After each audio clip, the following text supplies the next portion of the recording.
Let me start with a simple question. How aware are you of the impact that you have on others, especially when things are tense or difficult?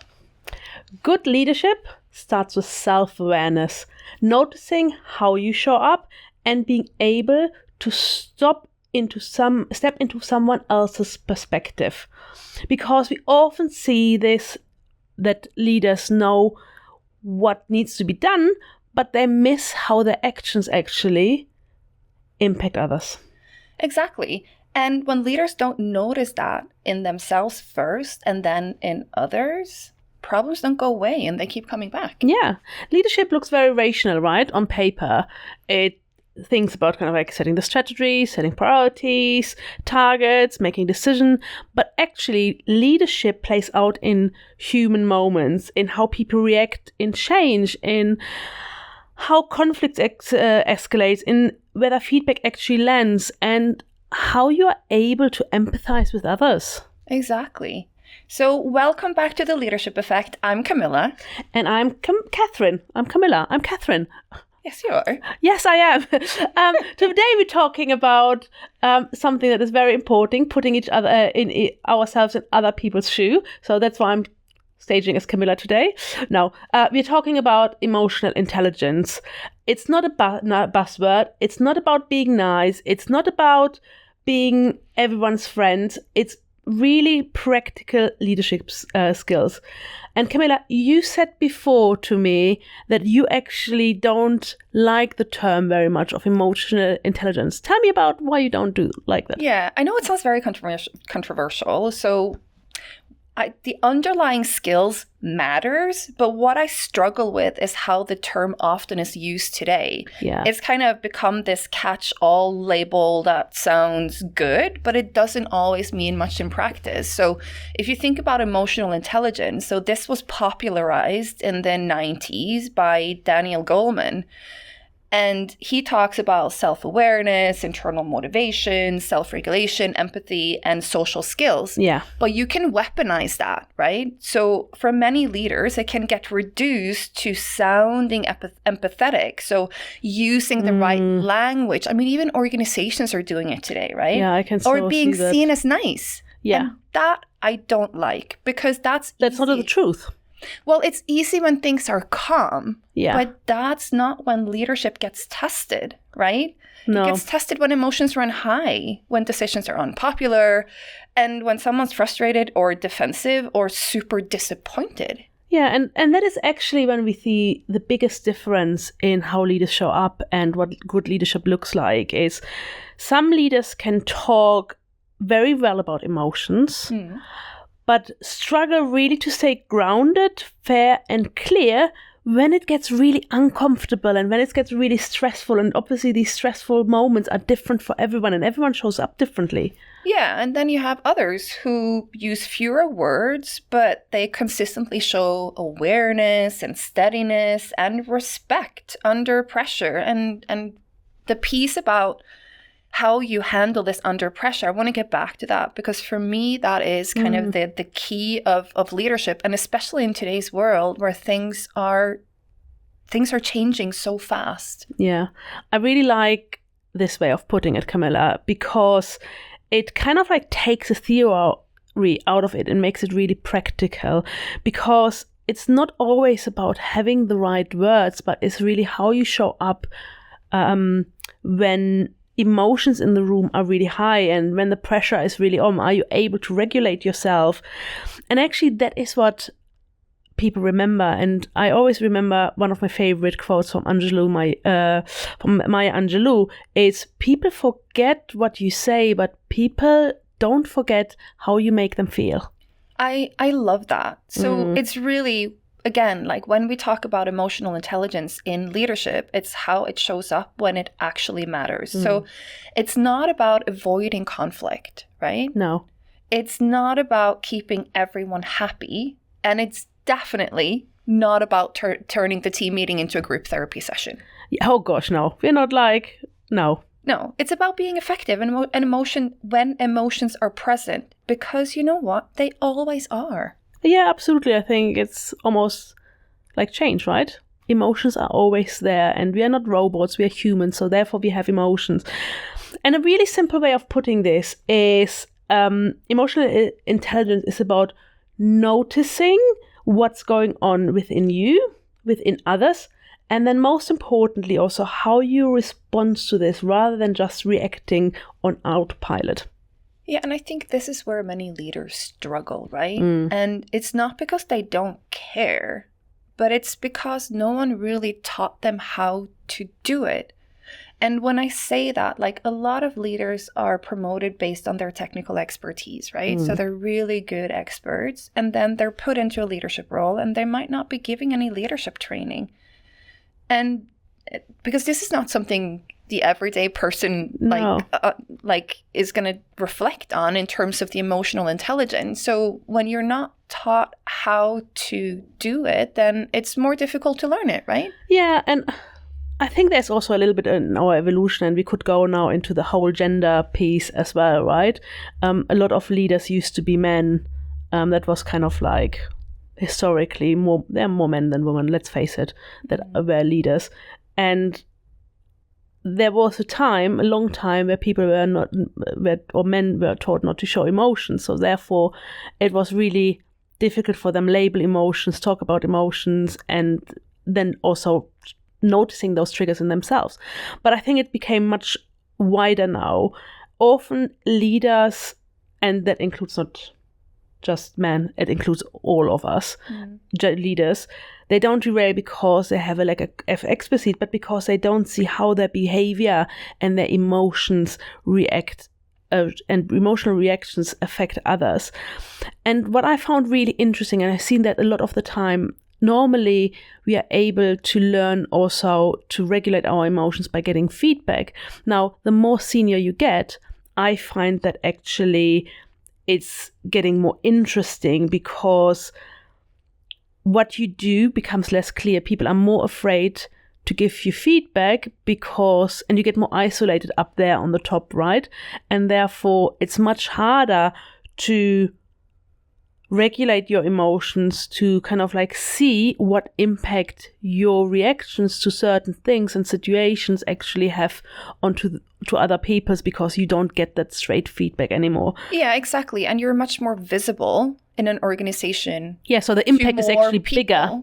Yeah, so the impact is bigger. But I mean, let's face it, it's really intimidating to give feedback to someone who's more senior than you, yeah, right? No matter how much they create the psychological safety, it's definitely harder, and it has to go through different layers of the organization. When you are here being a junior or account manager, you have to give it. You likely to give that feedback not directly to the CEO, but you give it to your manager, and then your manager gives it to that manager, and then depending on the layers, it can go to 5-6 layers.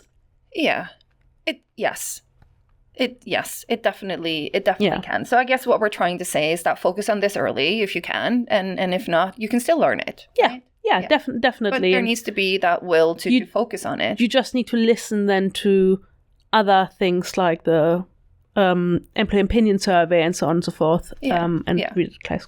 But I mean, we also promote, or we value leaders who get things done. And I think a lot of leaders go into the trap of, when things are unsure or there's uncertainty, they explain more, they justify things. I mean, even like earlier, like if you go from a technical role to a leader, you're used to having all the answers, right? So, but when you do that, what happens is that people stop speaking up. Yeah. Right? So what I'm trying to say is that it doesn't just happen with the senior leaders. It can also happen with a first-time manager, because you don't want that resistance in the meetings. Like, you don't want that disengagement, that quiet disengagement and delays and quiet pushback, right? And we see this a lot in change programs. Yeah, absolutely. Like on plan, that it looks really like we've got a plan, we know what we're doing, it's solid, rationally, it makes sense.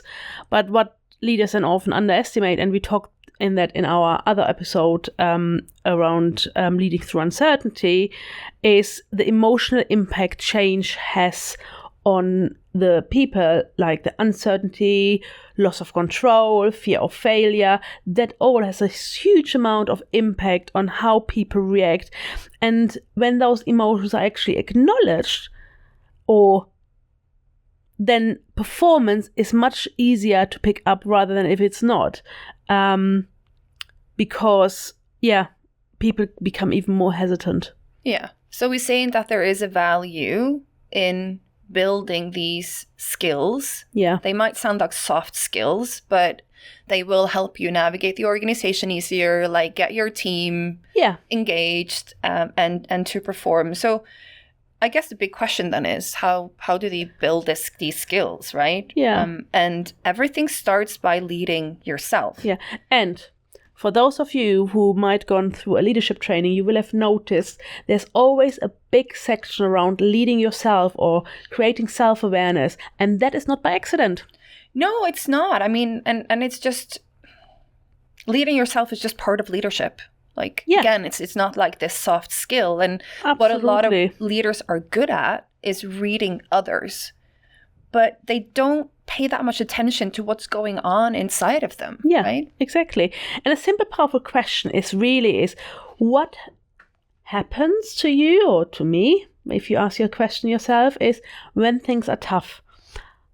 Do you become impatient? Do you tighten the control? Do you go straight into action orientation? Do you pull back from conversation? Are you putting yourself in a little hole or room? And recognizing what triggers you can make a huge difference into knowing how you show up for others. Yeah. And I mean, if you don't recognize your own response, right, it's going to leak into how you lead, whether you intend it or not, because it's going to go into your tone, it's going to go into your presence, it's going to go into your availability, and people will feel it. Yeah, absolutely. And I think when I look at how many leaders I coached, and one of their biggest,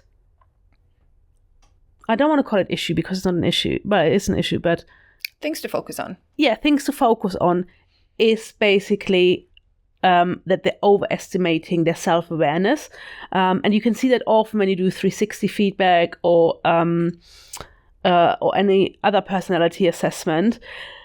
And as I said before, or alluded to before, the gap really grows the more senior you get. And if you don't actively work on that, that can have a huge impact on it. And actually, this is where you then from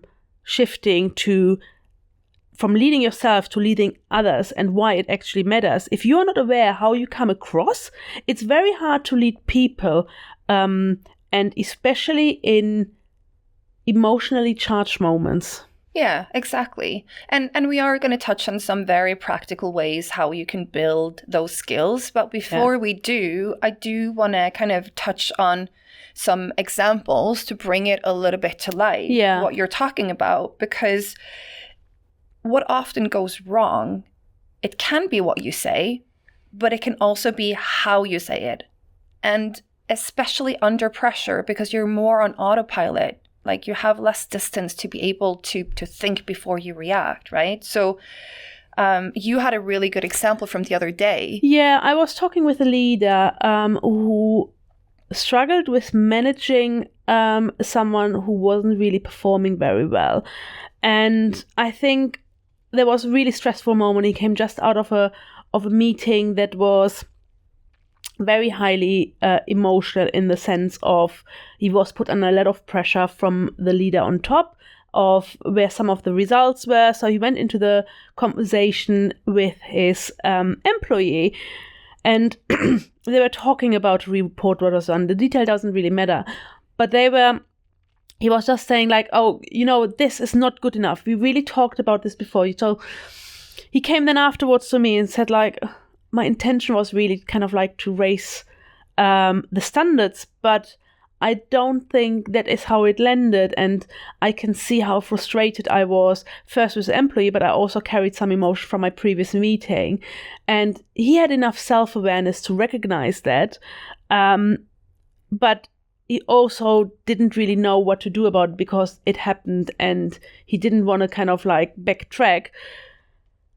And then he realized, you know what, the employee, what they heard, so we explored that a little bit. And what they heard was actually really disappointment and blame, and almost thought like, well, he's not here to help me. He's not to be here to support me.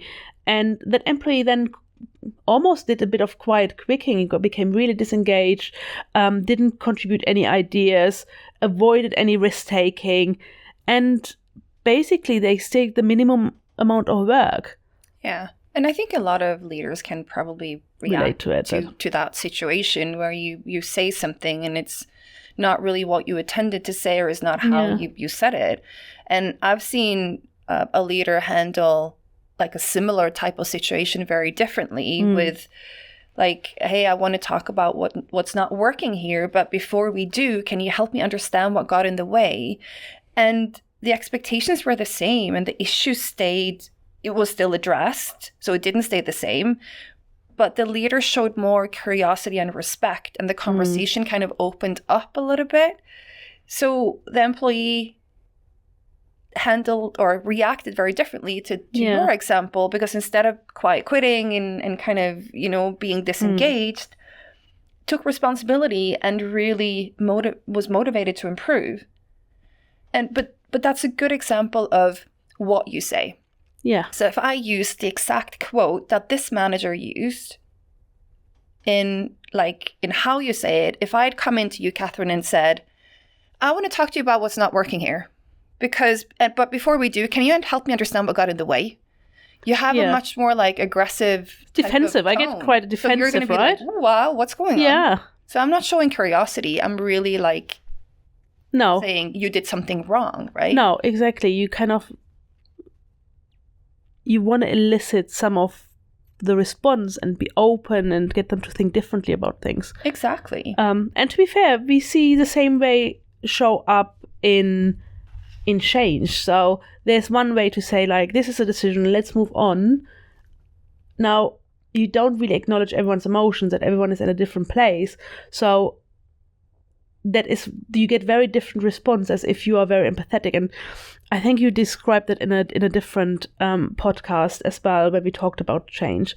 One of the things that as I mentioned earlier as well, I've gone through a lot of transformations. I've been quite unlucky to be in situations where I've gone to a redundancy process.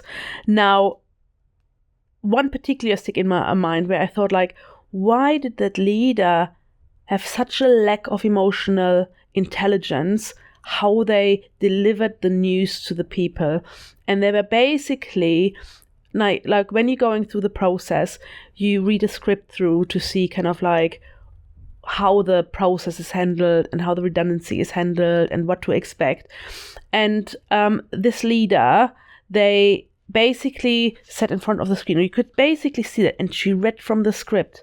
And now I know this leader personally, and they are very emotionally attuned normally. They are very experienced or very caring of people, but actually they weren't very experienced in delivering this kind of message, and they were very corporate. So they read the script, and we felt as employees, I thought sorry, what bullshit was this? We felt completely devalued. We didn't know where we stand. We felt like a number. All the services of years didn't matter. And that felt shit. Sorry, there's no other way to say this. Yeah. No, I mean, it's really, really tough. Yeah. Right? It's tough to deliver that message as well, by all means, but it's harder to hear it. And I think it's just a proof of how you say things really, really matter. And in the end, the message is going to come through in a different way if you also say it in a different way. Yeah. Right? So, and to the point of that, after the transformation, my leader actually, they did a really, really great job they sat in that meeting as well, and they recognized how everyone was feeling. So they got us together straight away, and they gave a little bit more context. They gave us a little bit more I know this feels frustrating. Let's talk about what is really hard. And they didn't have all the answers. They didn't have to have all the answers, but they explained to us what is likely to happen next. They didn't suddenly change the direction, but it's a tone that they spoke to us. They valued us. They stayed there to listen to our concerns. And that is what made the difference around how they respond to that. Yeah. And they were impacted themselves. So they had all the right to be and say like, look, I find this really shit as well. And they did a really shit job of going through this. But actually, that's not what they did. They handled their emotions very well and were able to catch our emotions and their response to it really, really well. Yeah, I can see you're still elevated by this whole situation. But I mean, or like those things they are really, really hard. Yeah. But I agree with you. Like emotionally attuned, I would say mature leaders. Yeah, they're able to stay in that uncertainty and able to handle that other people are not okay. Yeah, exactly. Without having to fix it, right? Because that's the thing. You might want to jump in and fix. If someone crying, you want to give them a hug. That's sympathy, right? Yeah. But like it's Yeah. And I once also, sorry to interrupt, but I was once also in a company where they acknowledged that actually PIP's not working because a lot of people used PIPs. So PIPs are performance improvement plans where you try to avoid letting people go because they are not performing very well, or maybe move them to another role because they're not right in the role. And they were used in the company a lot of the time for managing people out, which is not the intention of a PIP, right? No, I mean, if a conversation sounds like, here's the gap, here's the plan, let's see if you make it. Exactly. Like, that really tells the employee, like, your time here is limited, right? So, and it creates fear and defensiveness and very little improvement. And I don't like the word PIP, by the way. It should be called a development plan or something like that. But anyway. Yeah, because it almost kind of like gives the fear of God into the people. Yeah. But did you have anyone who managed it well? Well, we actually retrained people, and one of the managers did it so well. We almost used him using him in the training, and he told us stories about how he changed. And there was one person that he changed in particular. He said, like, this person was for 6 weeks in this role. She didn't perform really well. So I had to set her down and made very clear this is a PIP, but not with the intention of letting her go. This is an intention of of helping her getting through this. And the way he delivered the message of something isn't going right here, and I want you to help to get better at this or find you an opportunity. And this person, honestly, she took this so well, and she absolutely thrived going into this PIP. And it's like it was an 8-week process. You know what? She was promoted and promoted after that. And to see that is such a different outcomes than people being demotivated because someone wasn't able to use the tools and the message and lend the message in a way that is in tune with their emotions. Yeah. It's very impressive that she went on and she did really, really well. Got promoted time after time. Yeah. But I think like all of these examples that we've kind of touched on, it kind of shows that leaders who handle emotions well, they don't lower standards. Oh, it's gosh, not like, this leader is so soft, like they don't have any standards. If anything else, they hire them. I would say so. They lead with more clarity and awareness, and that kind of brings us to something that's often misunderstood. Yeah, absolutely. Emotional intelligence isn't about accommodating.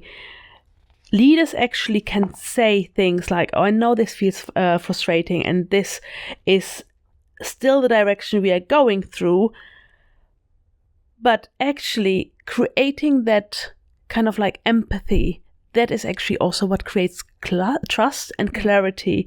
And that is what we want, right? Yeah. And that drives that not only for the individuals, but also for the team as a whole. And every team has an emotional climate, right? So absolutely. You can feel it when you walk into the room. Yeah. Like, do they speak openly or do they speak carefully? Yeah. Right? It's a good measure. Do they challenge ideas or do they stay quiet? Do mistakes get discussed and learned from? Yeah. Or do they get hidden? Because that's what happened. Like, if you have like a blaming and a shaming culture, people are not going to tell you when they don't know or when they need help unless it comes to the surface. And this is where leaders play a really critical role in this as well. I recently coached a team that was really struggling actually as a team. They would give feedback to the leader constantly of what's working, what's not working. They wouldn't talk up in the wider session. They would kind of like get really quiet in meeting and nothing, either really quiet, or they would discuss things to the nth degree and wouldn't move forward. So communication was really difficult. I got in as a team coach and I noticed some of those things. I said, like, this is what you're doing right now. And they kept doing it. And the leader, 10 minutes before the end, you could see the frustration in his team. Not like with me, but kind of like with the situation he's in. Like, everyone is doing the same thing again that they always did after we've talked about it. And he basically said, well, I don't see why we should continue this discussion. We've got 10 more minutes. Why waste the time? Let's just go to lunch. Wow.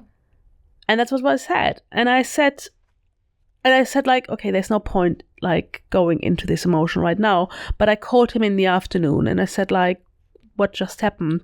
He said, like, oh, I just became really, really frustrated of the situation and nothing moves and nothing changes. I said, like, yes, but by you shutting it down and showing those emotions, this is where things become unsafe for them to say, because they're afraid to say something else to trigger this emotional response.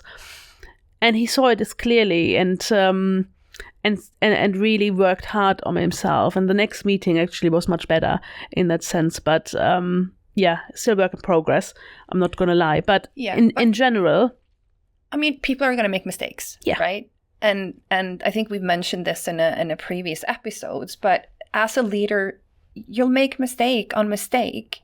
But what makes you a good leader is having the courage to go back and try again. Right? Try again, but also acknowledge you made a mistake. Be open about it. It's, again, we come back to it all the time. It's a vulnerability-based trust and say, like, look, I was wrong to moan. I was wrong to kind of like dismiss this. I was wrong to brush this off.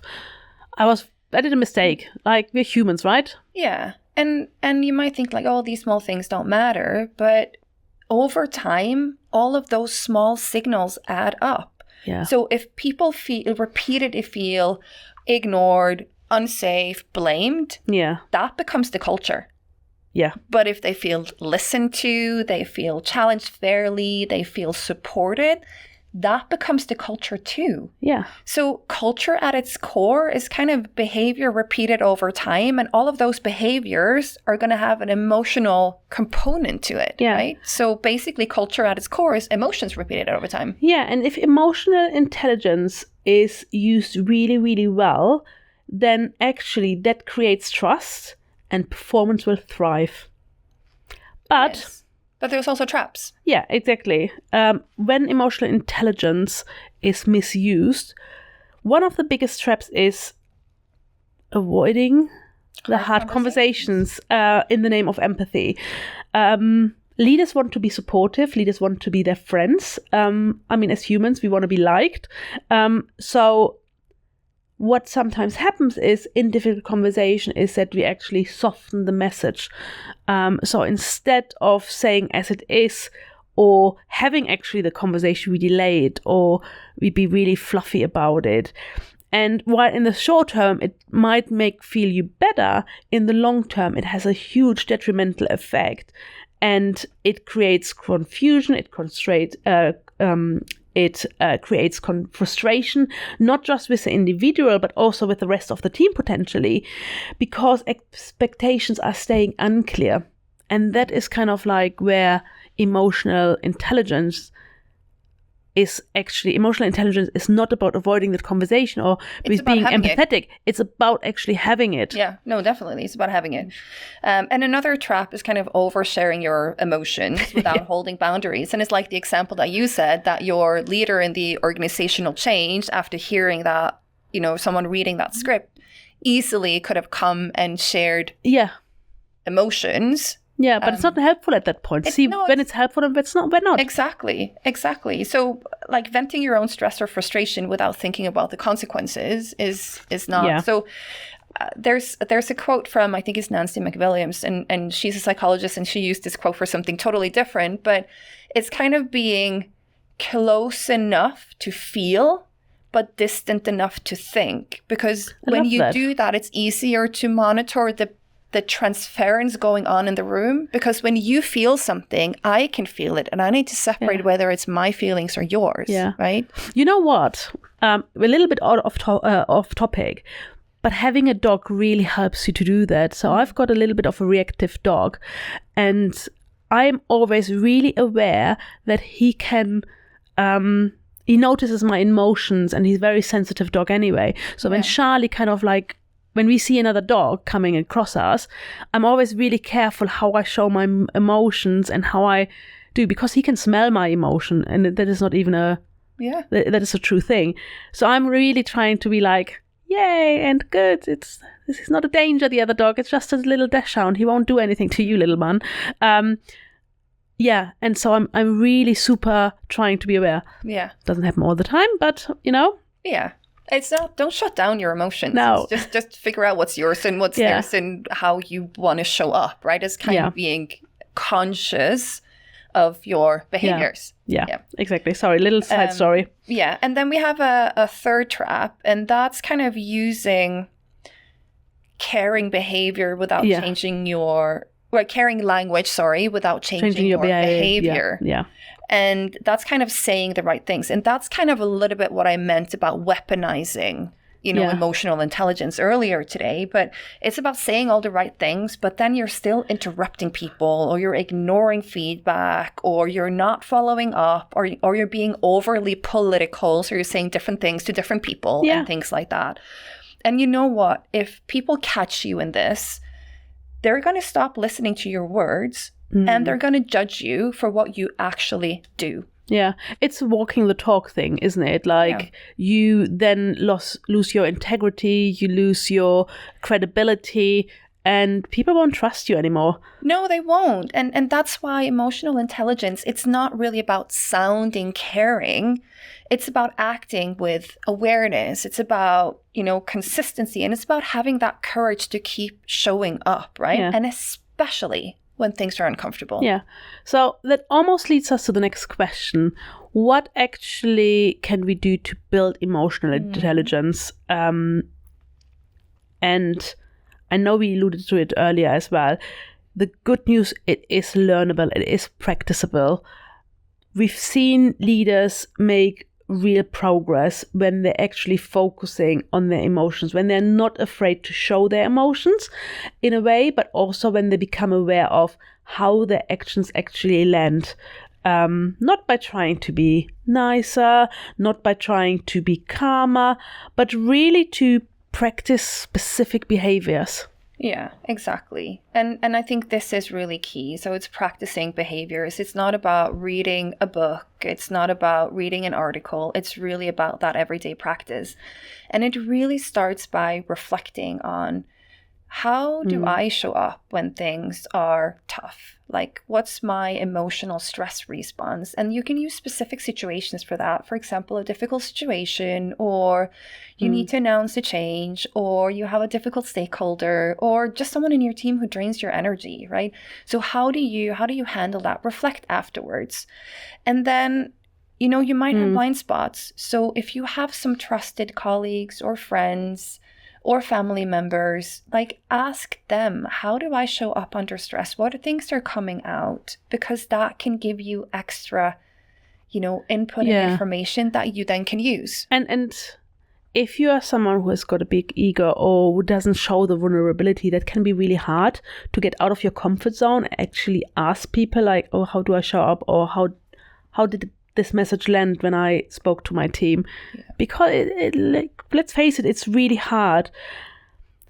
If you are afraid to ask peers or people around you, one of the things that I highly recommend to you is, and a lot of leaders do that obviously because otherwise they wouldn't work with us, is use a coach or a mentor as a source of giving you feedback, of helping you work through this and help you use self-awareness tools.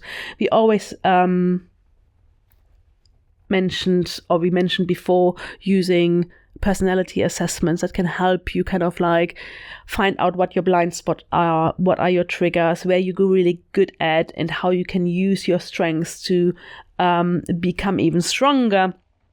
And this is not necessarily to help you analyze endlessly, right? It's about understanding what are your triggers to be then able to work with them and not go to your default reactions. And when leaders understand those patterns, it makes such a difference in how they show up. But it makes a difference to see then, oh, actually, this is not my fault. This is my default response, but I have options of choosing to respond differently. Exactly. And then in the moment, when emotions run high, pause, right? Like we talked about earlier, pause to get that distance to think, but still close enough to feel. And then think how do you want to respond differently? Yeah, right? And you know what? I want that actually to be this week's challenge to them. That. Yeah. So this is kind of like the most practical skill you can actually learn to pause under pressure. So this week, when you find yourself in a situation where you are stressed, where you are thinking about just responding, take a short pause, breathe, and hold this moment of silence, and then think about how do you want to move on from this? What is the response that you are choosing? You can stop a conversation from escalating. You could help to respond with intention, and that can make the whole difference. It can. I mean, clarity over comfort. And what I mean by that is that clarity because you reflect on it, you give you that moment to take a breath, to think. And then over comfort because it's not your automatic pattern, right? Yeah. And breaking that, you need that pause. So I think to wrap up, I mean, emotional intelligence, it's not a nice to have. It's a core leadership capability. And I think it's more important than ever. I think AI can do a lot of things. I don't think it can replace emotional intelligence, at least not yet. So if you want to keep your leadership job, then keep focusing on these soft skills that no one else can do. And it's especially important during complexity, change, and uncertainty. And I think that's a very good kind of description of the world today. And I would say it's not just a core leadership skill. I think it's the core leadership skill. Yeah. I think it's at least in the top 2 of the leadership skills that we have. If your emotional intelligence is high, then you'll be a good leader. Yeah. I thoroughly believe that. I reckon that. Before we close, anything to add? No, I think I'm good. But one of the things that I would like to say is, I said like no, and then I completely disregarded that. Yes. So again, all the information again are in the show notes, and we also have we put some assessments in there that can help you, and you can book them in the show notes. But otherwise, I think that's it for today's leadership episode. That is. Subscribe to our channel, share it with some of your friends that you think might find it helpful. Or colleagues. And comment and connect with us on LinkedIn. And until next time, lead with curiosity. And courage, because that is needed to create emotional intelligence. Exactly. Brilliant. See you then.